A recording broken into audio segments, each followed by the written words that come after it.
আজকে নতুন বাংলাদেশের জন্মদিন। সারা দিনব্যাপী আমরা এই জন্মদিন উৎসব পালন করব। এটার মাধ্যমে আজকে যে প্রক্রিয়া এখান থেকে শুরু হলো, এর মাধ্যমে আমরা অতীতকে বর্জন করলাম।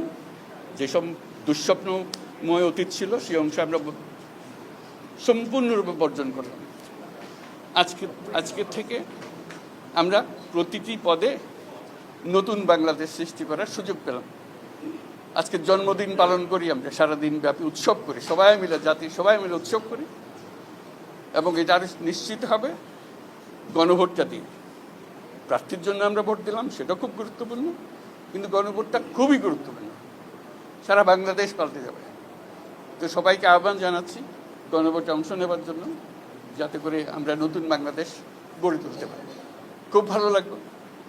এটা আমার জীবনে মহা আনন্দের দিন এবং বাংলাদেশের সবার মনে এটা মহা আনন্দের দিন, মুক্তির দিন, আমাদের দুঃস্বপ্নের অবসান, নতুন সম্পের শুরু। সেটাই হলো আমাদের আজকের এই প্রক্রিয়া।